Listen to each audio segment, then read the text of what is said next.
Assalamualaikum warahmatullahi wabarakatuh.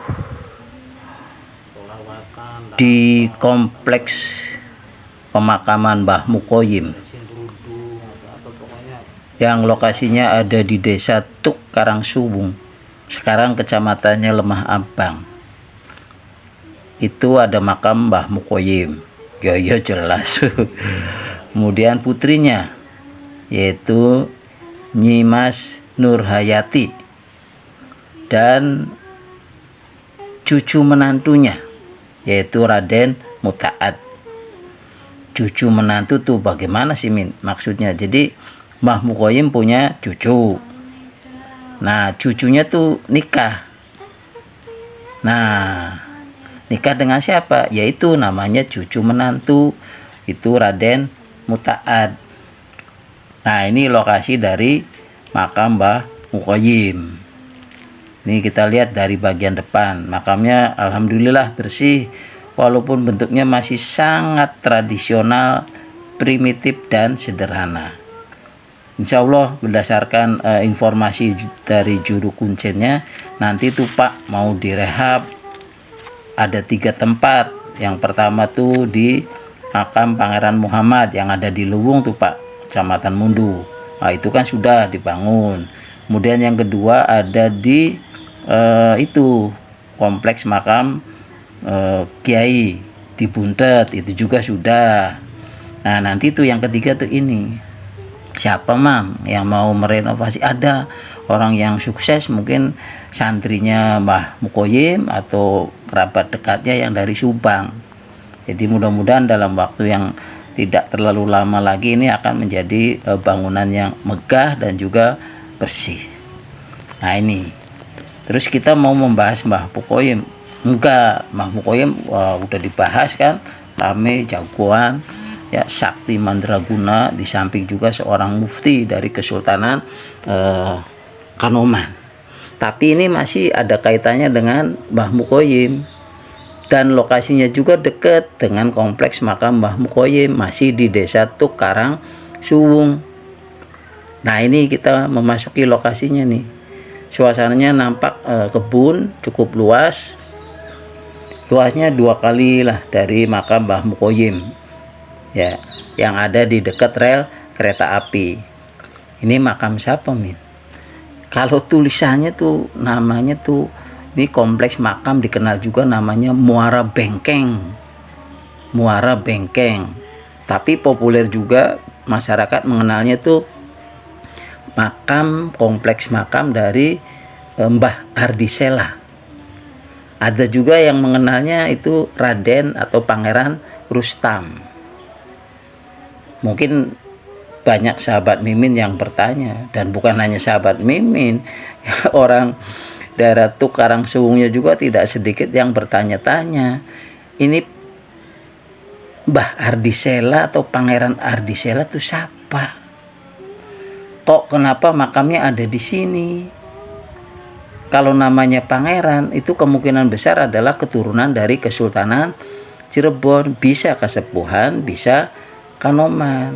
Tapi kenapa dikuburnya tidak di Gunung Sembung? Kan di sana kan makam raja-raja dan keluarganya. Kalau yang bagian barat itu keluarga dari Kesultanan Kanoman, kalau yang di bagian Pakemitan tuh keluarga dari Keraton Kasepuhan. Kenapa nggak di sana? Kenapa dikuburnya di sini? Nah, Mimin coba analisa ini berdasarkan data-data dan sumber yang ada tentang Keraton Kasepuhan, Keraton Kanoman, dan juga tentang Mbah Mukoyim.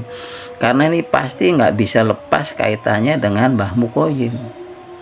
Nah, kalau Mbah Mukoyim itu dekat ikatan emosionalnya dengan Keraton atau Kesultanan Kanoman. Dan pada saat ngobrol dengan juru kuncennya, Mimin lupa namanya siapa tuh, bahwa Pangeran Ardisela itu adalah majikan dari Mbah Mukoyim. Jadi ini turunan raja. Nah, kalau majikan, siapa yang dekat dengan Mbah Mukoyim waktu Mbah Mukoyim sebagai mufti di Kesultanan Kanoman? Nah, Mbah Mukoyim kan keluar tuh dari Sultanan Kanoman. Karena apa? Ya banyak kebijakan dari Kesultanan Kanoman waktu itu, berarti posisinya adalah di Sultan Sepuh keempat, yaitu Sultan Khairuddin. Belanda sudah masuk, sudah memporak-porandakan sendi-sendi tata krama keislaman, wis pokoknya ruwet aja, udah ruwet. Kalau keraton Kesepuhan wis sudah jangan dibicarakan, wis kacau balau saat itu kan. Nah, yang masih agak kuat posisinya itu adalah Kesultanan Kanoman. Jadi Belanda masuk ini. Kalau di Kesepuhan kan sampai ada sultan yang namanya Sultan atau Pangeran Alexander. Masa orang Cirebon, ya orang Jawa kok sultan namanya Alexander, nama Eropa, itu kan berarti jelas itu bukan turunan asli dari Kesultanan Kasepuhan. Nah, di Kanoman ini kan pada tahun 1744 sampai 1797 itu berkuasa Sultan Anom yang keempat, namanya tuh Sultan Khairuddin. Nah, Sultan Khairuddin punya putra dua. Yang pertama namanya sama dengan bapaknya, yaitu Pangeran Khairuddin. Nah, yang kedua itu Pangeran Imanuddin. Jadi punya dua anak. Sultan Sepuh yang keempat, Sultan Anom. Nah, saat itu kan Belanda sudah membucah, memporak-porandakan Borbadir, Wasbisus, pokoknya ruwet lah.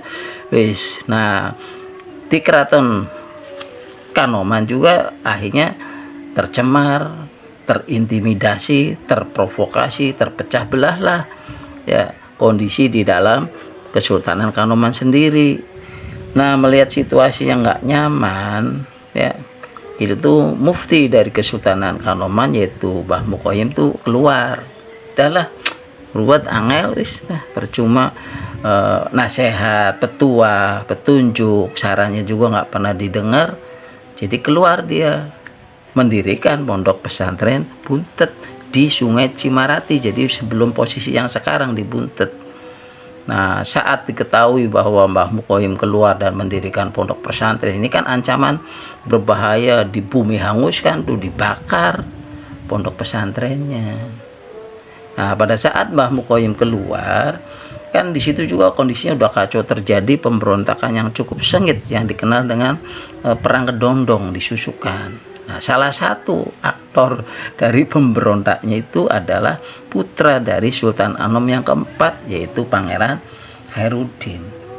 Jadi Pangeran Khairuddin juga keluar dari Kesultanan Kanoman, bersama-sama berjuang dengan gurunya yang begitu dekat dan sudah dianggap sebagai ayahnya sendiri, menggantikan sebagai ayah kandungnya yaitu Sultan Anom yang keempat. Jadi kemana-mana dengan Mbah Mukoyim aja sampai akhirnya keluar. Jadi diduga kuat Mbah Ardisela tuh kalau menurut analisa Mimin itu adalah Pangeran Khairuddin yang merupakan putra dari Sultan Anom yang keempat, namanya sama, Sultan Khairuddin. Dan pada saat kondisi yang kacau balau itu ya, ini kan putra mahkota nih Pangeran Khairuddin tuh. Jadi kalau ayahandanya wafat, Sultan Khairuddin, Pangeran Anom yang keempat, otomatis secara pakem kan jatuh estafet kepemimpinannya ke Pangeran Khairuddin, putra yang tertua. Cuman ini kan cukup merepotkan dan akan membuat Belanda jungkir balik. Akhirnya apa? Diasingkan Pangeran Khairuddin ke istilahnya apa tuh, benteng Victoria yang ada di Ambon. Nah, setelah Pangeran Khairuddin Sultan Anom keempat wafat, nah bukan digantikan oleh Pangeran Khairuddin karena sedang diasingkan, digantikan oleh siapa? Oleh adiknya, yaitu Pangeran Imanuddin yang ya jelas pro Belanda. Kalau yang kontra pasti nggak diangkat, lebih baik ngangkat dari luar putra mahkota. Jadi pengganti dari Sultan Anom keempat yaitu Pangeran atau Sultan Khairuddin itu adalah Sultan Imanuddin. Gitu. Nah, kemudian setelah dari pengasingan, Mbah Mukoyim kan diminta bantuan tuh, waktu itu ada wabah tun, penyakit kolera tuh, dia datang kan ya mau membantu untuk menyelesaikan, karena ini juga menyangkut nasib warga Cirebon. dan beliau meminta 2 syarat. Satu, apa min? Ya di tiap masjid, salah, di tiap desa dibebaskan untuk mendirikan masjid dan tempat peribadatan.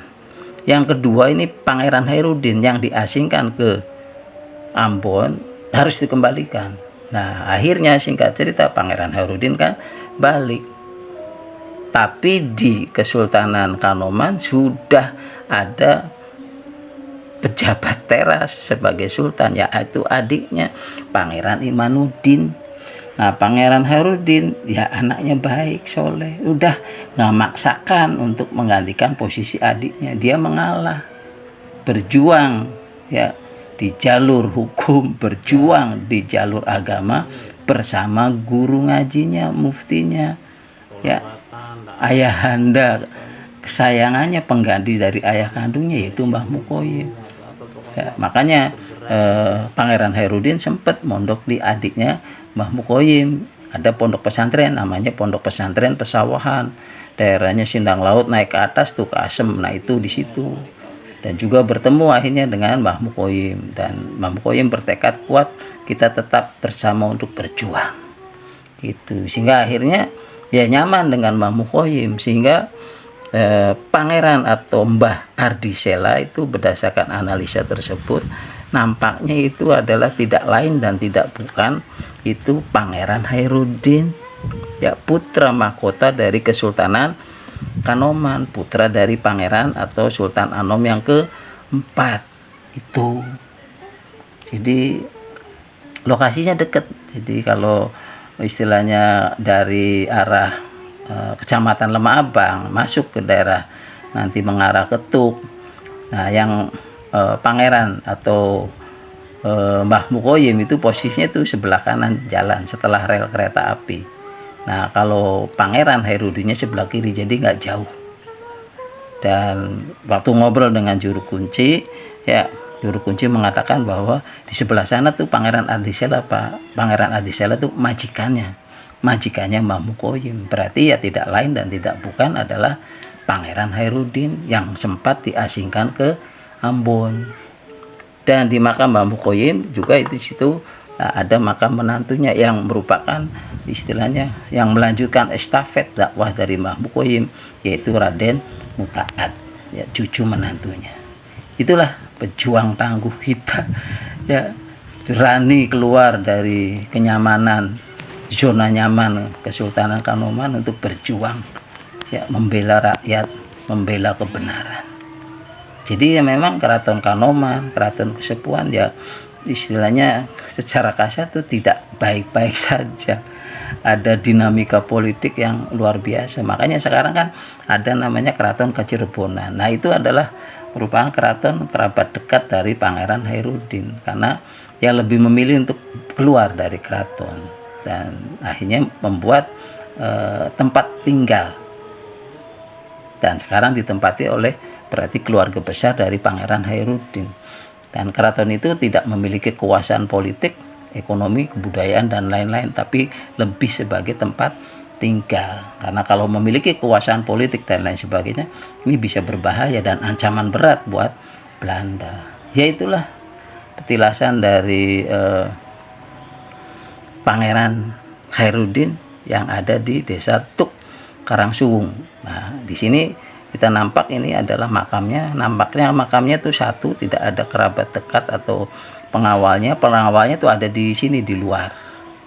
Jadi makam Pangeran Khairuddinnya sendiri di dalam di sana. Dan di situ ada masjid. Nah, masjid ini juga merupakan salah satu basis penyebaran agama Islam. Dan kalau Jumatan di masjid ini khas ya. Khasnya apa, Min? Jadi khotbahnya tuh full bahasa Arab. Jadi seperti zaman dulu.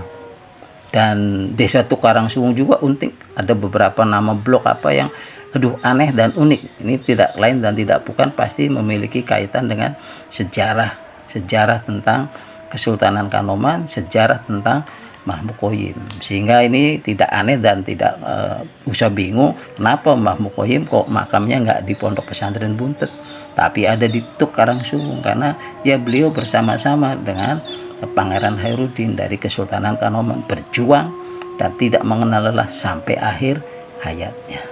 Ya. Oke, terima kasih. Semoga bermanfaat. Kalau ada yang salah mohon dibetulkan, diluruskan ya. Tapi kalau betul ya jangan disalahin. Oke? Ya. Terima kasih. Wassalamualaikum warahmatullahi wabarakatuh.